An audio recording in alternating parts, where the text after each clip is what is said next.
শান্তি শ্রদ্ধি আনন্দ অধিকারী পর্যন্ত ঠাকুরের প্রার্থনা জানাই।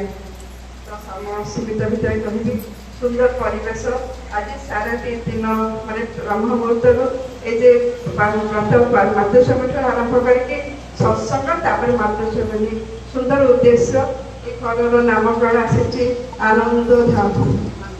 আনন্দ ধাম তো কেতে সুন্দর না প্রকৃত আনন্দময় পরিবেশ আমাদের উদ্দেশ্য বি রয়েছে আজ যে ভাইঙ্কর তার বাপাঙ্কর আজ শ্রাদ্ধ করছেন তো কেতে ঠাকুর সেইটা বহুত আনন্দ হচ্ছে কারণ ঠাকুর গোটে পানি ঠাকুর পিতৃমাত্র ভক্ত ଥିଲେ এই যে স্মৃতি দিবসটা বাপাঙ্কর শ্রাদ্ধ দিবস স্মৃতি দিবস তেমন যে বাপাকে ভাল পায় সে এইভাবে সুন্দর পরিবেশ সৃষ্টি করে ঠাকুর কে যে পিতৃভক্ত যে ঠাকুর তাকে পিতা শ্রদ্ধা মা ঠিকা সেই পিলা ହୁଏ ସାନ ପ୍ରାଣ ତେଣୁ ପିତା ପ୍ରତି ଭକ୍ତି ଯୋଉ ପିଲା ଥାଏ ତା ଜୀବନରେ ବହୁତ ପିତା ଶ୍ରଦ୍ଧା ରହିବା ଦରକାର ମା ଠାରେ ଭକ୍ତି ରହିବା ଦରକାର ଯୋଉଟା ଗୋଟେ ସୁନ୍ଦର ବାଣିଲେ ପିତା ଧର୍ମ ପିତା ସ୍ୱର୍ଗ ପିତା ହିଁ ପରମ ତପ ପିତରି ବିଦ୍ୟୁତି ପସାଇ ଆଣେ ସବୁ ଦେବତା ନନ୍ଦନ ଯାହା କୁହାଯାଏ ଯେ ଠାକୁର ବାପାକୁ ବହୁତ ଭଲ ପାଉଥିଲେ ଯେତେବେଳେ ଛୋଟଟିଏ ହେଇଥିଲେ 5 ବର୍ଷର ବୟସ ସେତେବେଳେ ଠାକୁର କଥା ଯେ କହିବି କାଟି ଅଛି এই পিতৃ দিবসের মনে পড়ে ঠাকুর যে পিতৃভক্ত ছিলেন যেତେବେଳେ ଠାକୁର ଛୋଟଟି ହେଇଛନ୍ତି 5 ବର୍ଷ ସେତେବେଳେ ଠାକୁରଙ୍କ ପିତା ଯେ ଶିବଚନ୍ଦ୍ର ଚକ୍ରବର୍ତ୍ତୀ ଅସୁସ୍ଥ ମାତା ମନମୋହିନୀ ଦେବୀ ସବୁ ଘରର ଘର ସବୁ କାମ ବୁଝନ୍ତି ପିଲା ଛୁଆ କଥା ବୁଝନ୍ତି ସଂସାର କଥା ବୁଝନ୍ତି ତା ସହିତ ଯେ ରୁଗ୍ଣ ସ୍ୱାମୀ ତାଙ୍କ କଥା ବୁଝନ୍ତି ତାଙ୍କର ଔଷଧ ଆଣିବାକୁ ଯାଆନ୍ତି ପାବନାରେ ଯାଆନ୍ତି ସବୁବେଳେ ତ ଯାଇ ଔଷଧ ଆଣନ୍ତି ନଦୀ ପାଖକୁ ଯିବାକୁ ପଡେ ସେତେବେଳେ ପଇସା ମଧ୍ୟ ବହୁତ ଅଭାବ ଥିଲା ସେତେବେଳେ ସେଠି ଠାକୁର 5 ବର୍ଷର ବୟସ ସେତେବେଳେ କହୁଛନ୍ତି ଯେ ମା ମୁଁ ଯିବି ଔଷଧ ବ୍ୟସ୍ତ ହୁଅ ନା ଆଉ ମୁଁ ଯିବି ଔଷଧ ଆଣିଦେବି ପାବନା ଯୋଉ ଯାଇକି ଯୋଉ ନଦୀ ପାର ହେଇକି ଯାଇକି ମୁଁ ଆଣିବି ଔଷଧ ବାପା ପାଇଁ ଆଣିବି ଆଜି ମୋତେ ଭଲ ମୁଢ଼ି ଭାଜି ଆସେ ଆଉ ମୁଢ଼ି ମୋତେ ଭାଜି ଦିଅ ମୁଁ ନେଇକି ଯିବି ସହର ବିକ୍ରି କରିବି ସେ ପଇସାରେ ମୁଁ ଆଣିକି ଔଷଧ ଆଣିକି ବାପାଙ୍କ ପାଇଁ ଆସିବି এইভাবে ছোট এতে ছোট বয়সରୁ ତାଙ୍କର ପିତୃଭକ୍ତିରେ ଥିଲା ତେଣୁ ଏଇ ସେଇଟା ହିଁ ଠାକୁର ଠାରୁ ଯେ ଆମମାନଙ୍କ ଜୀବନରେ ଠାକୁର ଜୀବନରେ ଗ୍ରହଣ କରିଥିଲି ତାକୁ ସେତେବେଳେ ଦେଖିଥିଲେ ଛୋଟ ବୟସରୁ ଗୋଟେ କବିତା ଲେଖିଥିଲେ ଦେଖିକି ବରଷ ଯିବ ଏ ବିଶ୍ୱ ଭୁବନେ ବିଶ୍ୱର ଯାହାକୁ ବୋଲନ୍ତି ସୁଟରେ ତୁମେ ଯଦି ସେଇ ଈଶ୍ୱର ଦେଖି ନ ପାରିଲ ଦେବତ କମଳ କେବେ ନିବେଦ ଫୁଲ ମୁଁ କିନ୍ତୁ ଭାଇ ଭ୍ରମଣ ବିଶ୍ୱାସ ପିତା ମାତା ଦେବା ଦେବୀ ଏଇ ଘର ତଳେ ପୂଜନ୍ମ ତାଙ୍କ ପଦ ଭକ୍ତି ପୁଷ୍ପଜୟ ତାହାକୁ ବୁଝିରେ ଯିବ ମନର ବିକାର ଧର୍ମ ଅର୍ଥ କାମ ଲକ୍ଷ୍ୟ ମିଳେ ଅନିର୍ବାଣ ତେଣୁ ଏଇଠି ପିତୃଭକ୍ତିର କଥା ସେ ଠାକୁର ସେଟା ଦେଖିଥିଲେ ଛୋଟ ବୟସରୁ ତେଣୁ ଏଇଠି ପିତୃଭକ୍ତି ଏଇଟା ଆଜି ଦାଦା କରୁଛନ୍ତି ଘରେ ତାପରେ ପିଲାମାନେ ଦେଖୁଛନ୍ତି ଏଇ ଯେ ସୁନ୍ଦର ପରିବାର ସେଥିପାଇଁ ହୁଏତ ଆଜି ଠାକୁର ଦେଇଛନ୍ତି ଆନନ୍ଦ ଧାମ ସମସ୍ତେ ମା ମଧ୍ୟ କେତେ ସୁନ୍ଦର ଭାବେ ସବୁ କିଛି ଆୟୋଜନ କରୁଛନ୍ତି ନିଜେ ମଧ୍ୟ ଏପର୍ଯ୍ୟନ୍ତ ଖାଇନାହାନ୍ତି ସବୁ ସରିବ ତାପରେ ଖାଇବେ ଏତେ ସୁନ୍ଦର ତାଙ୍କର ସ୍ୱାମୀଙ୍କର ପଦାନୁସରଣ ସ୍ୱାମୀ ଚାହାନ୍ତି ଏଇଟା କରିବା ପାଇଁ ମା ବି ସେଟା ଚାହାନ୍ତି এইটা ହିଁ ଆମର ଏଇ ମାତୃସମର ଉଦ୍ଦେଶ୍ୟ ସ୍ୱାମୀ କହୁଥିବ ସୁନ୍ଦର କଥା ସ୍ୱାମୀ ଯୋଉଠି କଥା ହେଲା ଦିଠାରେ ସେଥିରେ ଧ୍ରୁବ ତାରା ସ୍ୱାମୀ ଯୋଉଠି ଶାନ୍ତି ନାରୀ ସେଠି ଶାନ୍ତି ତେଣୁ ଏଇ ପରିବାର ଭିତରେ ଯଦି ମାଟି ସୁନ୍ଦର ହୁଏ ମାଟି ଯଦି ସ୍ୱାମୀଙ୍କ ଅନୁଗାମୀ ହୁଏ ସ୍ୱାମୀଙ୍କର ଆଦର୍ଶକୁ ଅନୁସରଣ ଚାଲେ ତାହେଲେ ବି ପରିବାରଟା ସୁନ୍ଦର ହେଇଯିବ ଆଜି ଆମର ନାରୀର ବୈଶିଷ୍ଟ୍ୟ ଅଛି ଆମେ ସବୁବେଳେ ଆଲୋଚନା କରୁ ନାରୀର 8ଟି ବୈଶିଷ୍ଟ୍ୟ କଥା ହେଲା ନିଷ୍ଠା ଧର୍ମ ସେବା ସାହାଯ୍ୟ ସଂରକ୍ଷଣ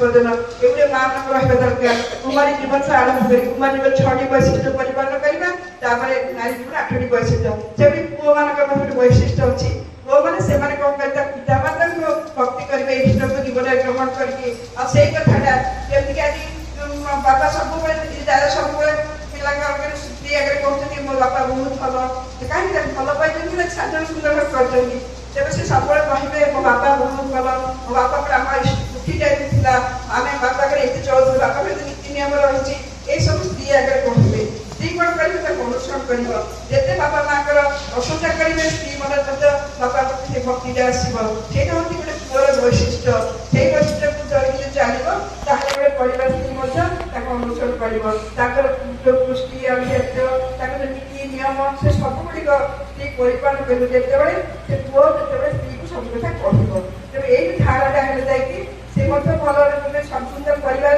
ସେଇ ପରିବାର ଯୋଉ ପିଲାମାନେ ଅଛନ୍ତି ମାଙ୍କର ଦିଟା ପୁଅ କେତେ ସୁନ୍ଦର ସେମାନେ ଲାଗି ରହିଛନ୍ତି ସେମାନଙ୍କ ଭିତରେ ଏଇ ଜିନିଷଟା ଆସିବ ଆମ ଘରେ ପରମ୍ପରା ଚାଲିଛି ମୁଁ ମଧ୍ୟ ପରିପାଳନ କରିବି। ଆଉ ଏଇଟା ହେଉଛି ଧାରା, ଠାକୁରଙ୍କ ଧାରାଟା ହେଉଛି ଏଇଆ। ତେଣୁ ଏଇ ସୁନ୍ଦର ପରିବେଶ ଦେଖିପାରିଲି। ଆଉ ଆମେ ତ ଜଗତ ଶ୍ରୀ ବଡ଼ ମାଙ୍କର ମାସ ବ୍ୟାପୀ ମାତୃଶମୀ କରୁଛୁ। ମାଙ୍କ ଜୀବନ ଅନୁସରଣ କରି ଚାଲିବା। ମାଙ୍କ ସ୍ୱାମୀ ଭକ୍ତି ଥିଲା, ସ୍ୱାମୀ ଇଚ୍ଛା ଥିଲା, ପରିବାର କେତେ ସୁନ୍ଦର ଭାବେ ଚଳଉଥିଲେ, ପିଲାମାନଙ୍କ ପ୍ରତି ସନ୍ତାନ ସନ୍ତତି ପ୍ରତି କିଭଳି କର୍ତ୍ତବ୍ୟ ଥିଲା, କେମିତି ସୁନ୍ଦର ଭାବରେ ସୁନ୍ଦର ପରିବାରଟା ଚଳଉଥିଲେ ଅଳ୍ପ ଖର୍ଚ୍ଚରେ, ଯେମିତି ତାଙ୍କର ସଂରକ୍ଷଣ ବୁଦ୍ଧି ଏ ସବୁଗୁଡ଼ିକୁ ସେ ନିଖୁଣ ଭାବେ ପରିପାଳନ କରୁଥିଲେ। ସେଇ ସବୁଗୁଡ଼ିକୁ ଆମେ ଆଚରଣ କରିବା, ଅନୁସରଣ କରି ଚାଲିବା, ତାହେଲେ ଆମ ପରିବାରକୁ ସୁନ୍ଦର କରିବା। ତେଣୁ ଠାକୁର କହିଲେ ଘରଟି ସୁନ୍ଦର ହୁଏ ରମଣୀରେ ଗୁଣେ।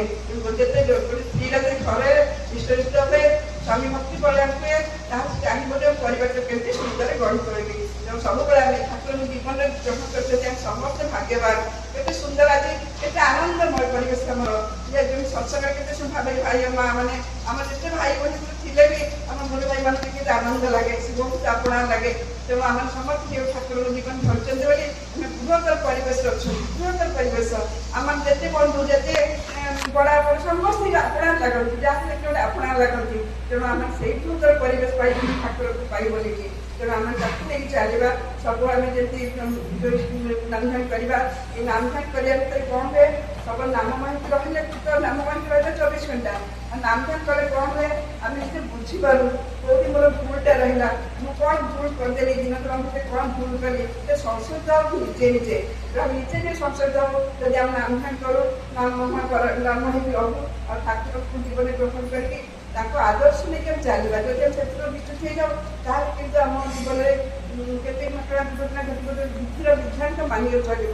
ଯଦି ଘରେ କେଷ୍ଟ ଯାଉଥିଲେ, କେତେ ବର୍ଷ ଭଟ୍ଟାଚାର୍ଯ୍ୟ ବହୁତ ବଡ଼ ସାଇଣ୍ଟିଷ୍ଟ, କିନ୍ତୁ ଯେତେବେଳେ ଘରେ ଠାକୁର କହିଛନ୍ତି ଗୋଟେ ବାଣୀ ଦେବି ଜଲ୍ଦି ଏକ୍ଷୁଣି ଆସେ, ସେ ଆସିଲା ଟିକେ ଡେରି ହେଇଗଲା। ସେ ତ ପ୍ରକୃତ ସବୁ ଦେଖନ୍ତି, ଯେଉଁ ସେତେ ଗୁରୁତ୍ୱ ଦେଲେନି, ଆସ୍ତେ ଡେରି ହେଇଗଲା, ବାଣୀଟା ଚାଲିଗଲା। ସେ ସମୟ ଯେତେବେଳେ ଠାକୁର ଦିଅନ୍ତି ବାଣୀ, ସେ ସମୟ ଦେଖି ଦିଆଯାଏ। ଯେତେବେଳେ ଡେରି ହେଇଯାଇଛି, ସେ ଆସିବା ଡେରି ହେଇଛି, ତାପରେ କିନ୍ତୁ ବାଣୀଟା ଆଉ ଆସିଲାନି। ଯେଉଁ ବାଣୀଟା ଆସିଥାନ୍ତା ସାରା ବିଶ୍ୱ ପାଇଁ ମଙ୍ଗଳ ହେଇଥାନ୍ତା, ସେ ବାଣୀଟା ତ ଆଉ ଆସିଲାନି। ତାପରେ ବିଷମ ହେଇଯାଇଛନ୍ତି। ତା ପରବର୍ତ୍ତୀ 2 ଦିନ ପରେ ତାଙ୍କର ଗୋଟେ ବ୍ରେନ୍ ଷ୍ଟ୍ରୋକ୍ ହୁଏ ତାଙ୍କର।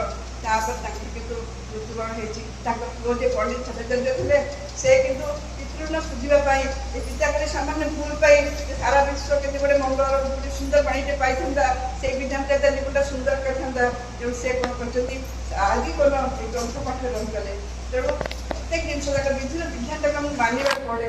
ଯାହାଟା କହିଲେ ଯାହା କରିବାକୁ ହବ, ସେଇଭଳି ଜଗତଜନନୀ ଶ୍ରୀ ବଡ଼ ମାଙ୍କୁ ଠାକୁର ନେଇକି ଆସିଛନ୍ତି ଆମ ନାରୀମାନଙ୍କୁ ଶିକ୍ଷା ଦେବା ପାଇଁ। ଆମ ଭିତରେ କେତେ ପରିବାରକୁ ଆମେ ଚଳିବାକୁ ହେଲେ କେତେ ସଂଘର୍ଷ କରିବାକୁ ପଡ଼େ, କେତେ ଆମ ଭିତରେ ଦୟା, କ୍ଷମା, ସହନଶୀଳତା ଏସବୁ ରହିବାକୁ ପଡ଼େ। ଯଦି ସେଥିରେ ବିକ୍ରି ହେଇଯାଉ, ତାହେଲେ ଦିନ ପରିବାରଟା ନଷ୍ଟଭ୍ରଷ୍ଟ ହେଇଯିବ। ଏଇ କାହା ମାନେ କାହା ଭିତରେ ଭଲ ସମ୍ପର୍କଟା ଆସିବନି, ଏଇ କାହା ସହିତ ସ୍ନେହଟା ଆସିବନି, ତାହେଲେ ଗୋଟେ ସଂସାରରେ ଗୋଟେ ନଷ୍ଟଭ୍ରଷ୍ଟ ପଡ଼ିବ। ତେଣୁ ଠାକୁର ଆମ ପରିବାରଟାକୁ ସୁନ୍ଦର କରିବା ପାଇଁ ଆସିଛନ୍ତି। ତାଙ୍କ ମାନେ ଗ୍ରହଣ କରିବା ସବୁବେଳେ। ଠାକୁର କହିଲେ ସତ୍ୟ ସତୀତ୍ୱ, ଆମେ ସବୁ ସତୀନାରୀ ହେବାକୁ ଚାହୁଁ। ସବୁ ମା ଚାହାନ୍ତି ମୁଁ ଗୋଟେ ସତୀନାରୀ ହେବି। ସତ୍ୟ ସତୀତ୍ୱ ଯେ ଅଲଗା ଜିନିଷ। ସତୀନାରୀ ହେଲା କ'ଣ, ସବୁ କଥା ସ୍ୱାମୀର ଶୁଣିବ, ଯାହା କହୁଛନ୍ତି ମାନେ ବସିବ, ମାନେ ଉଠିବ, ଏଇଟା ମାନେ କରିବ, ଯାହା ବି ଅନ୍ୟାୟ କରିକି ସେ କରିବାକୁ ବାଧ୍ୟ, କାରଣ ସ୍ୱାମୀ କହିଛନ୍ତି। କିନ୍ତୁ ସତୀତ୍ୱ ହେଲା ଯେଉଁ ସ୍ତ୍ରୀ ସ୍ୱାମୀକୁ ଇଷ୍ଟଙ୍କ ଦିଗରେ ନିଏ, ଧର୍ମ ଦିଗରେ ନିଏ, ସେ ତାକେ ସତୀତ୍ୱ ସାର୍ଥକ।